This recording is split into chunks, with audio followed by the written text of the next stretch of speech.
네, 안녕하세요. 자, 이번 시간부터는요, 우리 통사론의 마지막 부분입니다. 문법 요소라는 걸 공부할 건데요. 문법 요소 중에서도 첫 번째 부분, 사동이랑 피동을 같이 공부해 보도록 하겠습니다. 자, 선생님이 지금 사동이랑 피동을 공부한다 그랬는데, 사실은요, 그 중에서 이번 시간은 사동만 알아볼 거예요. 그 이유가 뭐냐면, 사동이랑 피동이 내용이 엄청나게 많아요. 그래서 이거를 한 번에 찍으면 강의가 엄청 길어집니다. 그래서 어떤 식으로 할 거냐면요, 일단 이 강의에서는 사동을 자세하게 설명하겠습니다. 그 다음에 이 다음 강의에서는 피동을 자세하게 설명하고, 그리고 그 다음 세 번째 강의 시간에 사동과 피동을 구분하는 방법, 그리고 사동과 피동 중에서 좀 굉장히 헷갈리는 것들이 있어요. 그런 것들을 좀 모아서 같이 공부를 해보도록 하겠습니다.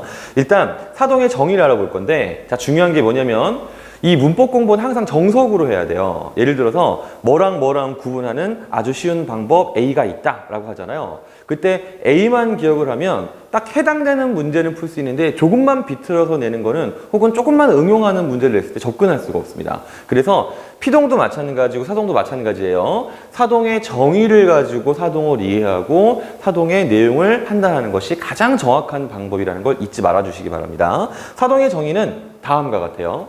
어떤 주체가 있습니다. 문장에서 주어 역할이죠. 이 주어가 어떤 대상한테 어떤 동작이나 행위를 하도록 만드는 거예요. 아주 중요한 거니까 한 번만 더 할게요. 문장의 주어가, 사실 이 주어는 근데 생략되어 있는 경우도 많습니다. 어쨌든 어떤 대상한테 어떤 동작이나 행위를 하도록 만드는 거예요. 자, 그런데 이 사동은 반대 개념이 있어요. 반대 개념은 주동이라고 합니다. 주동은 바로 어떠냐? 주어가 자기 스스로 그 행위를 하는 거예요. 아마 여기까지 들었을 때 좀 공부를 한 친구들은, 그래, 사동의 반대는 주동이고 그 다음에 피동의 반대는 능동이야. 그러면 주동이랑 능동은 뭐가 다르지? 라고 생각할 수도 있을 텐데요. 별로 그건 고민하실 필요 없습니다. 왜냐면 이거는 사동이랑 피동을 설명하는 반대 개념으로 나오는 거지, 주동이랑 능동 자체를 구분하거나 할 필요는 없어요. 자, 어쨌든 예문을 갖고 이제 알아볼 건데요. 주동문을 좀 먼저 보겠습니다. 아기가 울다, 이렇게 얘기하면요, 아기란 주체가 자기가 그냥 스스로 우는 거예요. 확실히 주동이죠. 근데 이거를 사동으로 바꾸면 이렇게 돼요. 누군가가, 여기에 없던 주어가 갑자기 생기죠. 그 다음에 이 아기라는 대상을 울도록 만들었습니다. 다시 정의 갖고 해석을 하면 어떤 주체가 아기라는 대상에게 우는 동작을 하도록 만든 거예요. 그게 바로 사동이 되겠습니다. 예문 하나를 더 보도록 할 거예요. 자, 아기가 밥을 먹다라는 문장이 있으면 아기라는 주체가 지금 현재 스스로 자기가 밥을 먹고 있는 중이에요. 그런데 얘를 사동으로 바꾸면 어떤 대상, 즉 누군가가 아기에게 밥을 먹는 동작을 하도록 만들고 있죠. 이것이 바로 정의를 이용한 사동을 파악하는 방법이 되겠습니다. 이게 처음 하면 좀 되게 어색할 텐데 몇 번만 해보면 단순합니다. 자, 그럼 이제 뭘 볼 거냐? 이 사동 표현의 통사적인 특징을 알아볼 거예요. 참고로 통사적 특징이라는 건 뭐냐면 문장 구성상의 특징을 의미한다라고 보시면 돼요. 자, 아까 봤던 예문인데 다시 볼게요. 자, 아기가 울다라는 말이 있었는데, 자, 여기서 이 울다라는 말은요, 동사입니다. 그런데 동사 중에서 목적어를 취하지 않는 것은 자동사라고 그러고 목적어를 취하는 것은 타동사라고 하잖아요. 얘는 그러면 지금 자동사라는 거일 수 있죠. 자, 얘를요, 사동어로 바꾸면 아까 봤듯이 누군가가 아기를 울리다, 이런 식으로 바뀌었죠. 자, 잘 보시면 지금 이 문장에서 주어가 이 문장에서 뭐로 들어갔냐면 목적어로 이렇게 바뀌었다는 걸 수 있어요. 서술어는 그대로 따라오고요. 그죠? 자, 이런 식으로 자동사가 사동이 될 때는요, 타동사로 바뀌어요. 즉 목적어를 취하게 되고, 즉 원래 문장에서의 주어는 이 사동문에서 목적어로 바뀌게 된다는 걸 알 수 있습니다. 자, 그 다음에 다른 예문을 볼게요.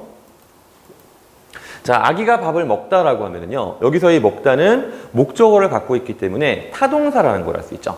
자, 타동사는 원래 목적어를 취하고 있기 때문에 아까랑은 약간 다른 방식으로 문장 구성이 바뀌어요. 자, 사동문을 보시면, 자, 누군가가 아기에게 밥을 먹인다라고 했는데, 이거는 앞에 있는 문장이랑 동일하게 원래 주동문에서는 없던 주어가 생겨요. 물론 이 주어는 생략을 잘 합니다. 그런데 차이가 어떤 거냐면, 자, 여기선 지금 이 아기가라는 주어가 목적어가 아니라 부사어로 바뀌었죠. 즉 자동사일 때는 주어가 뭐로 바뀌어요? 그렇죠, 목적어로 바뀌는데 타동사일 때는 주어가 부사어로 바뀐다. 이거를 우리가 확인할 수 있습니다. 자, 그래서 여러분들 방금 선생님이 읽어준 내용이 되겠고요. 다시 한번 설명하면 사동사들은요, 전부 다 타동사로 기능하기 때문에 목적어를 취할 수 있어요. 근데 유의할 게 뭐냐면, 사실 우리나라 말에서 문장 성분은 생략을 되게 잘해요. 그래서 목적어가 있으면 무조건 사동이야, 없으니까 피동이야, 이렇게 판단하시면 안 되고요. 목적어를 넣을 수 있으면 이렇게 판단하시는 게 적합한 구분법이 되겠습니다. 자, 어쨌든 이제 뭘 볼 거냐? 사동의 종류를 알아볼 건데, 사동은 종류가 좀 복잡해요. 일단 기준이 두 가지가 있어요. 첫 번째는 뭐냐면 사동문의 형성 방법에 따라서, 그 다음에 두 번째로는요, 얘가 어떤 식으로 행위 관계가 드러나느냐, 즉 서술의 주체가 행위에 참여하느냐 하지 않느냐에 따라서 구분이 됩니다. 근데 보통 여러분들이 일반적으로 알고 있는 사동문의 종류는 바로 1번이에요. 그리고 1번이 사실 대부분의 내용이고 2번은 끝에 간략하게 한 페이지 정도로만 설명을 하도록 하겠습니다. 자, 일단 형성 방법에 따른 구분은요, 파생적인 사동이라는 게 있고요. 그 다음에 통사적인 사동이라는 게 있습니다. 사실 여기 추가해서 어휘적인 사동이라는 게 있기는 한데 사동 표현이라고 하지는 않아요. 그 이유는 이따가 설명해 줄게요. 어쨌든 파생적인 사동이라는 건 뭐냐면요, 자, 얘는 말 그대로 파생되는 거예요. 자, 파생이라는 거 여러분들 기억날지 모르겠는데 우리 단어의 형성 시간에 배웠죠. 어떤 말 어근이 있을 때 그 어근의 앞 뒤에 접사가 붙으면 파생어가 되잖아요. 즉 그런 식으로 만들어지는 것이 바로 파생적 사동이 되겠습니다. 그래서 다른 말로는 뭐라고 하냐면은 이거 이따 설명할 거예요. 자, 사동사에 의한 사동법인데 이 사동사는 미리 설명하지만 얘는 언제나 항상 파생어들이에요. 항상 어근 뒤에 접사가 붙는 형태라고 생각하시면 되고, 그 다음에 이 파생적인 사동은 통사적 사동에 비해서 길이가 짧기 때문에 단형 사동이다라고 설명을 합니다.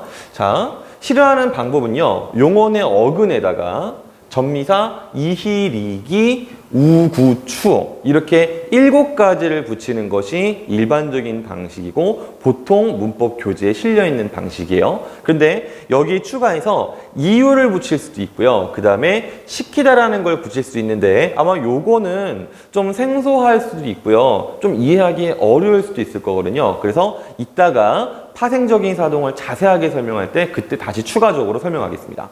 그 다음에 통사적인 사동이라는 거는 얘는 말 그대로 단어를 새로 만드는 것이 아니라 문장 구성 자체를 바꿔버리는 거예요. 어떤 식으로 하느냐? 얘는요, 용언의 어간 뒤에 연결어미랑 보조용언을 붙여서 말을 확장시켜요. 자, 그래서 얘는 파생적인 사동에 비해서 길이가 길어지기 때문에 장형사동이다라고 표현을 합니다. 그럼 어떤 방식이 있느냐? 방법은 딱 하나밖에 없어요. 용언의 어근에 개하다라는 말을 붙이면 어떻게 되느냐? 그러면은 이 통사적인 사동이 된다. 이렇게 보시면 됩니다. 자, 그 다음에 사동 주체 행위 참여 여부에 따른 구분인데요. 직접 사동은 뭐냐? 사동의 주체 즉 주어가 피사동주. 피사동주라는 거는 뭐냐면 아까 우리 정의 설명했을 때요. 주어가 어떤 대상에게라고 했죠? 그 어떤 대상이 바로 피사동주입니다. 그 피사동주의 행위에 참여를 하는 경우에 직접 사동이라고 하고요. 간접 사동은 참여하지 않는 경우를 말해요. 물론 지금 이것도 여러분들 이렇게만 설명드려서는 이해할 수 없기 때문에 이따 자세히 설명해 줄 거예요. 자, 여기는 지금 선생님이 그냥 종류만 대충 설명한 거고요. 이제 다음 페이지부터 아주 자세하게 설명을 한번 해보도록 할 겁니다. 자, 일단 파생적인 사동을 자세하게 알아볼 거예요. 파생적인 사동은 아까도 말했지만 접사들이 굉장히 많이 들어가죠. 그래서 선생님이 몇 페이지에 나눠 설명할 겁니다. 이제 첫 번째, 이랑 희 두 개만 갖고 왔어요. 일단 이랑 희 두 개 갖고 온 이유는 뭐냐면 얘네들은 붙는 말이 많아서 그래요. 여기 지금 보시면 자동사 뒤에도 붙고요. 타동사 뒤에도 붙고 그 다음에 형용사 뒤에도 붙을 수가 있습니다. 근데 어쨌든 간에 자동사든 타동사든 형용사든 이 사동 전미사가 붙으면 전부 다 타동사로 바뀌게 돼요. 그러니까 희도 마찬가지겠죠. 그래서 예문을 그냥 빠른 속도로 읽어볼게요. 그가 죽다는 그녀가 그를 죽이다. 그 다음에 그가 밥을 먹이다는 내가 그에게 밥을 먹이다. 지붕이 높다는 일꾼이 지붕을 높이다. 이런 식으로 됩니다. 자, 요거를 선생님이 아까 설명했던 정의를 이용해서 다시 한번 분석을 해볼 거예요. 그가 죽는 건 그냥 지가 죽는 거예요. 그런데 사동으로 바꾸면 그녀라는 주체가 원래 없던 말이 들어갔죠. 그 다음에 이 주체가 그에게 죽는 동작을 하도록 만들었다는 의미가 됐죠. 그 다음에 나라는 주체가 여기 없었습니다. 근데 나라는 주체가 그로 하여금 밥을 먹는 동작을 하도록 했죠. 그 다음에 일꾼이라는 주체가 지붕으로 하여금 높아지는 동작을 하도록 만들었어요. 이것이 바로 정의를 이용해서 사동문을 분석하는 방식입니다. 자, 그런데 좀 눈치가 빠른 친구들은요, 지금 무언가 이 예문들 사이에 문장 구성이 조금 다르다는 걸 알 수 있을 거예요. 이거는 앞서 선생님이 사동 표현의 통사적인 특징으로도 한번 설명을 한 겁니다. 중요한 거니까 다시 반복할 거예요. 자, 그냥 펴놓고 보여줄게요. 나와라. 나왔네요. 요거는 불필요한 선이 들어갔군요. 그냥 없다고 봐주시면 되겠습니다. 자, 죽다라는 거는 자동사였죠.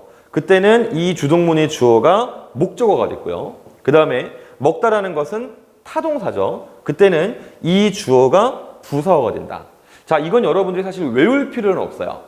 이런 거를 외우는 거는 가르치는 선생님들만 외우면 되는 거고, 다만 설명하는 이유는 뭐냐면 여러분들이 이거를 한 번 정도 분석한 경험을 갖고 있어야 실제 문제에서 이게 나왔더라도 어색하지 않게 분석할 수 있어서 그런 거예요. 그래서 잠시 여러분들 요 강의를 멈춰놓고 이 뒤에 히에 대해서는 직접 한번 분석을 해보시기 바랍니다. 자, 됐으면 이제 다음 페이지를 볼게요. 아주 혼자 꼴값을 하고 있네요, 내가. 자, 그 다음에 이제 리기, 우구, 추 요거를 볼 거예요. 자, 아까 2개만 봤는데 이번엔 무려 5가지나 보고 있죠. 자, 리랑 기 같은 경우에는요, 동사에만 붙습니다. 형용사에는 안 붙어. 이런 식으로 자동사, 타동사 이렇게 붙고요. 여기 나와 있는 사례들은 자, 아까처럼 여러분들이 한번 각자 분석을 해 보시면 되니까요. 잠시 멈췄다가 다시 볼 수 있으면 보시고요. 그 다음에 우, 구, 추가 있는데, 자, 우 이 친구도 동사에만 붙어요. 그 다음에 구랑 추는요, 얘는 사용되는 범위가 굉장히 적습니다. 구 같은 경우에는 자동사만 붙고요. 추 같은 경우에는 형용사만 붙어요. 그래서 어깨가 솟다가 내가 어깨를 솟구다.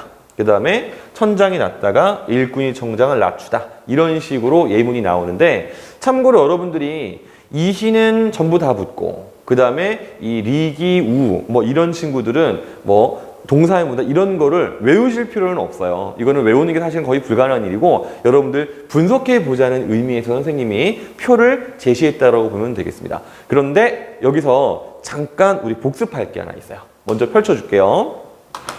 요거 무슨 내용인지 여러분들 기억나실지 모르겠네요.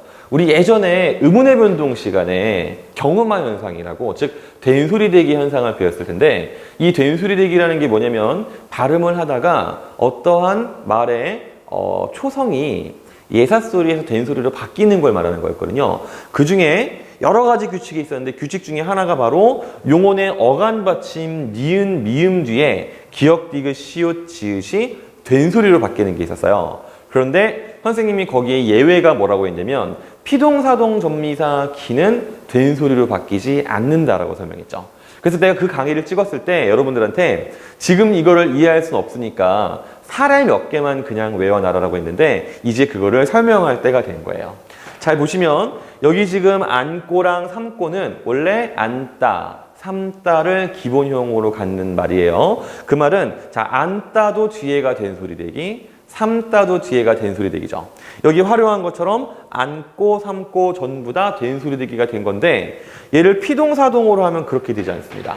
예를 들면은요, 안기다가 아니라 안기다고요. 그 다음에 숨기다가 아니라 숨기다, 신기다가 아니라 신기다가 되는 거예요. 알겠죠? 이건 선생님이 피동 시간에도 다시 한번 반복해서 보도록 하겠습니다.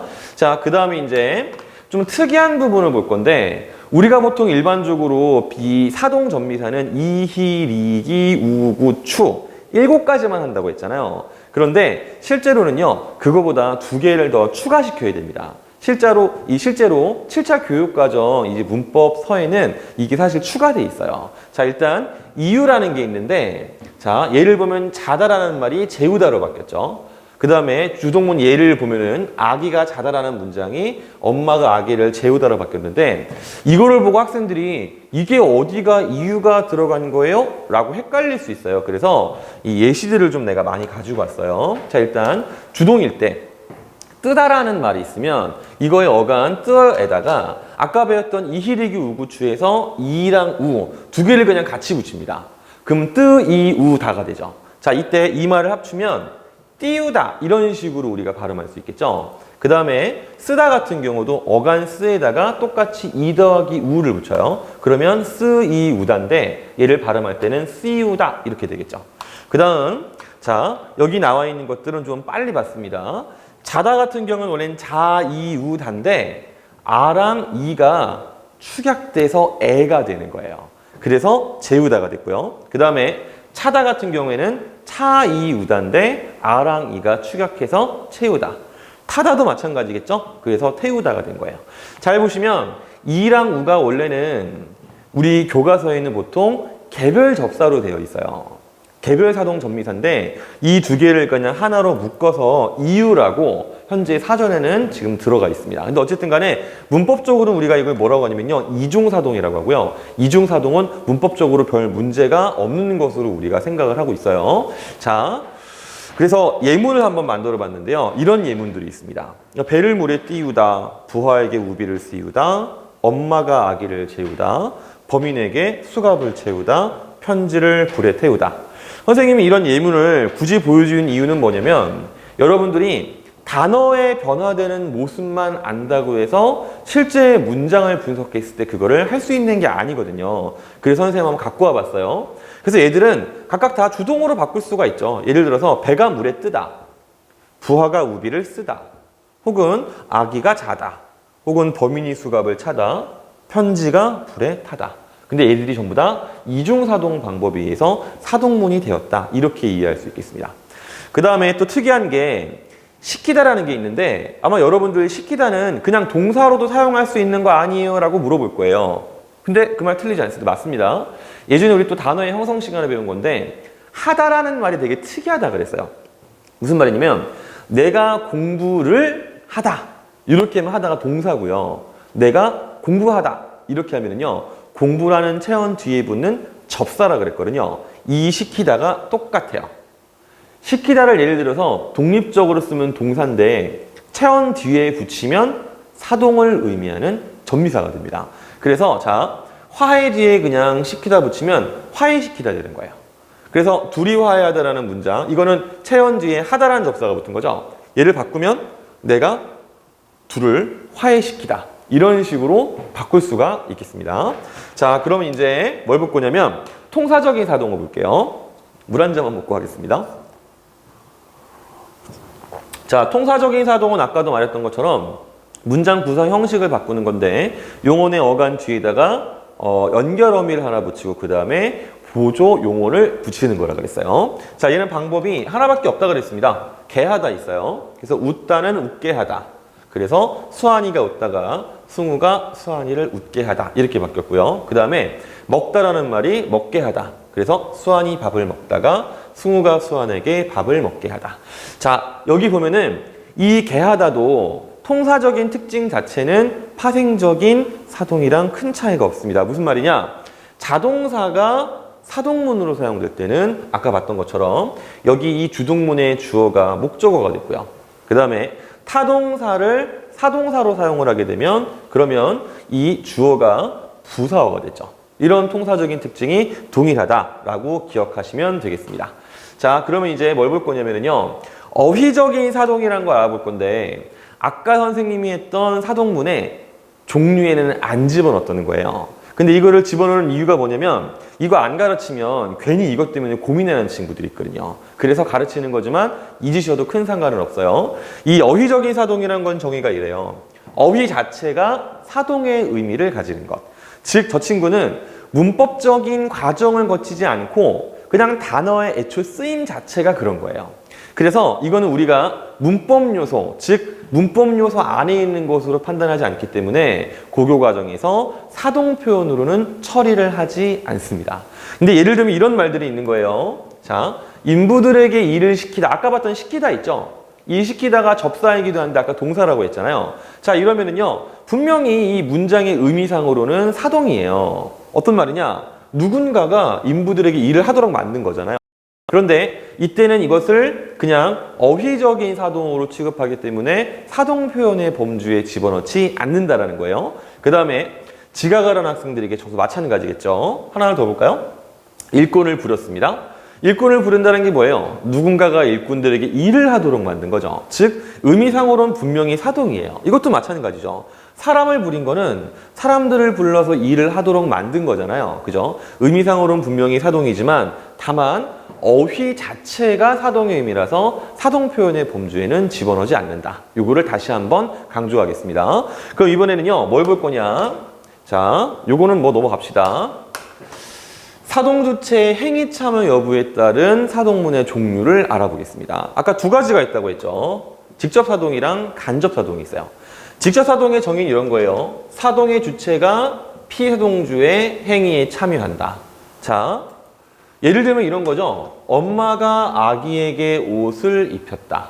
그러면은 옷을 입는 거는 아가예요. 그런데 이때 우리가 이 동작을 머릿속에 연상해 보면 엄마가 자, 아들아 팔 이렇게 하기도 하고 막 껴주기도 하고 막 담궈주기도 하고 막 그러지, 그지? 그런 식으로 이 주어가 옷을 입는 동작 자체에 참여를 해요. 자, 하나 더.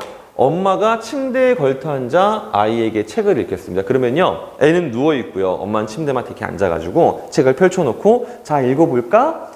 옛날 옛적에 뭐 호랑이가 이런 식으로 직접 읽어줄 거 아니에요. 그죠? 그래서 이런 것들은 직접 동작에 참여하기 때문에 직접 사동이라고 하는 거예요. 근데 간접 사동은 뭐냐? 사동 주체가 피사동주의 행위에는 참여하지 않습니다. 예를 들면 이런 거예요. 엄마가 아기에게 옷을 입게 하였다. 그 말은 뭐냐면 너 이거 신어 빨리. 너 이거 빨리 모자 써. 이거 빨리 잠바 입어. 이런 식으로 주기만 하는 거죠.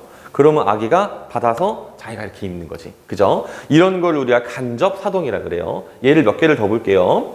선생님이 수업 시간에 반장한테 책을 읽혔습니다. 이런 거죠. 자, 반장 23페이지에 읽어봐. 같이 읽는 거죠. 그죠? 자, 이런 것들이 되겠는데 이거는 반장이 읽는 거고 선생님이 시키기만 한 거니까 이거는 참여하지 않은 거죠. 하나를 더 볼게요. 선생님이 수업 시간에 반장에게 책을 읽게 했어요. 마찬가지입니다. 자기가 그냥 23페이지 읽어 이렇게만 하는 거고 자기가 읽는 건 아니잖아요. 그죠? 그래서 이것도 간접 사동인데 근데 중요한 게 하나 있습니다. 자, 보시면 직접 사동은요. 자, 이거 전부 다 접사만 사용했죠. 그죠? 그런데 간접 사동은요. 지금 여기 보다시피 이거 보조용언 사용했죠. 어미랑. 그 다음에 여기는 뭘 사용했어요? 그렇죠. 전미사 사용했죠. 또 여기는요. 어미랑 보조용언 사용했죠. 즉 이렇게 구분하시면 돼요. 파생적인 사동은요. 직접이랑 간접 사동을 모두 할 수 있어요. 그런데 통사적인 사동은 오로지 간접 사동만을 실현할 수 있습니다. 그런데 이제 이게 애매한 거죠. 이 파생적인 사동이 어떨 때 직접이고 어떨 때 간접이냐. 이거는 사실 여러분들이 문맥과 문장의 어떤 상황에 따라서 그때그때 파악을 달리 할 수밖에 없습니다.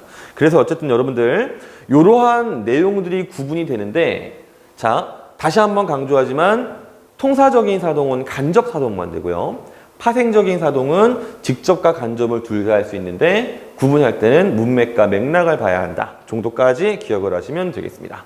자, 넘어갈게요. 이제 주의할 점을 조금 알아보도록 하겠습니다. 첫 번째, 이중피동이랑은 다르게요. 이중사동은 문법적이에요. 아마 이중피동이 문법적 오류라는 거는 많이 들었을 거예요. 예를 들면 이런 거죠. 이 사태는 중요한 것으로 보여집니다. 이거는 보다라는 말의 어근 보에다가 피동전미사 이에 피동을 만드는 어미 어지가 결합해서 보여집니다라고 된 건데 참고로 지금 이 말이 무슨 말인지 못 알아듣겠다. 괜찮습니다. 다음 강의에 반복할 거예요. 근데 이거를 올바르게 바꾸면 이 사태는 중요한 것으로 보입니다. 이렇게 바꿔야겠죠. 그런데 사동은 안 그래요. 얘는 아까 들었던 예로 그냥 떠올립시다. 아까 무슨 뭐 태우다, 재우다, 채우다 이런 식으로 이중사동은 그냥 그 자체로도 문법적으로 큰 문제가 없습니다. 그런데 불필요한 사동 표현은 사실 쓸 필요가 없어요. 왜냐? 예를 볼까요? 좋은 사람이 있으면 소개시켜줘. 이거 노래도 있죠. 아마 여러분들은 잘 모를 텐데 이런 노래가 있어요. 좋은 사람 있으면 소개시켜줘. 이런 노래가 여러분 선배들한테는 유행했던 노래예요. 그런데 생각해 봐봐요. 이거 소개 누가 하는 거예요? 이 말 듣는 사람 하는 거지. 즉 너가 좋은 사람이 있으면 소개해라 이런 얘기잖아요. 그죠? 이거 굳이 사동으로 쓸 필요가 없기 때문에 바꿔서 하는 것이 좋겠습니다. 자, 그 다음에 하나 더 볼까요? 피나는 노력 끝에 기록을 단축시킬 수 있었다. 그럼 어떤 선수가 기록을 자기가 단축하는 거잖아요. 근데 굳이 사동을 쓸 필요가 없는 거죠. 그래서 예문을 올바르게 고치면 피나는 노력 끝에 기록을 단축할 수 있었다. 이렇게 바꾸는 것이 자연스러운 표현이 되겠습니다. 자, 그 다음에 이렇게 해서 사동은 마치고요. 이 다음에는 피동을 넘어갈 건데 이 강의를 들어봤으면 알겠지만 그 여러분들이 보통 들었던 사동 강의보다 조금 더 내용이 많고 복잡해요.